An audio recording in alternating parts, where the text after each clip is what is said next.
In the ancient land of Sheba, rich in frankincense and myrrh, where sand dunes glimmered under a purple sky and the heavens seemed close enough to reach, there lived a queen whose power and influence were unmatched.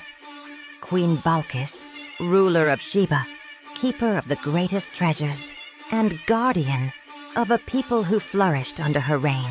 Queen Balkis was a woman of remarkable wisdom, a leader who mastered the arts of diplomacy, commerce, and war alike.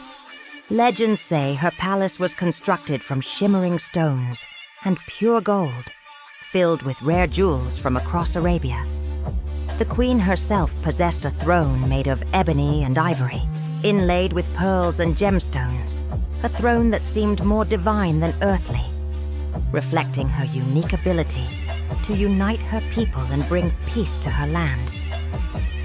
Yet for all her power, Queen Balkis remained a woman in search of something more, a deep, eternal knowledge, a truth that could illuminate not just her earthly kingdom, but her soul.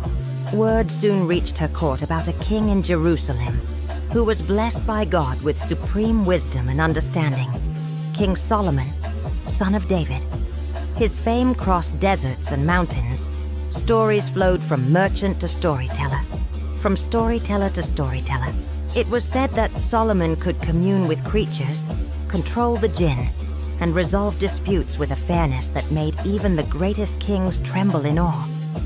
Curious and humbled by these reports, Queen Balkis decided to journey north with a grand caravan, a procession of 1,000 camels, countless servants, soldiers in shimmering armor, and chests filled with rich gifts. She crossed barren wilderness and crossed rivers, driven by a single mission: to discover for herself whether Solomon's wisdom was more than mere legend. As her delegation entered Jerusalem, the city fell silent in reverence.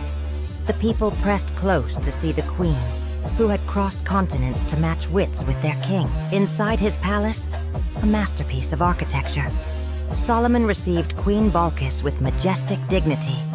His throne was a platform raised upon 12 lions, symbolizing power and justice.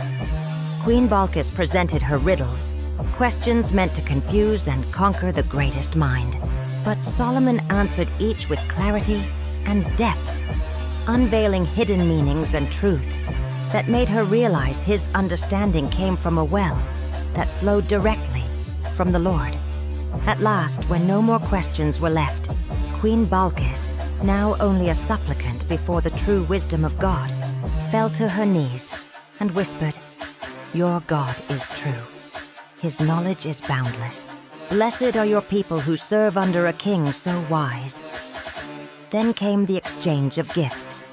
From Solomon to Balkis, a depiction of the sun and moon in gold and precious stones, representing the eternal celestial order. And from Balkis to Solomon, a golden crown encrusted with gems that shone like stars, a symbol of the divine right of kings. These weren't just objects. They were affirmations of the unique bonds they now shared. As Queen Balkis prepared to depart, the skies over Jerusalem blazed in hues of purple and gold, a final blessing from above, a testament to the meeting of earthly majesty with divine wisdom, a reminder that their kingdoms, though separated by distance, were now linked by a deeper spiritual understanding. Back in Sheba, Queen Balkis, adorned in robes woven with the stories of her journey, recounted her experience to her court. The riddles that once posed as tests now served as tales of wonder. The soldiers who once marched for conquest now spoke of the just king, whose rule was an extension of divine order. Sheba, under Balkis's rule, continued to flourish, her encounter with Solomon acting as a guiding light. In the years that followed, the bond between Sheba and Jerusalem became a beacon of peace in a sometimes turbulent world, a testament to the enduring impact of two leaders who dared to seek wisdom beyond the horizon. And so, the tale of Queen Balkis and King Solomon serves as a timeless reminder that the pursuit of wisdom, when sincere, can lead to the most unexpected of places, and that the true measure of a leader lies not just in earthly power, but in the courage to learn, to grow, and to seek understanding beyond oneself.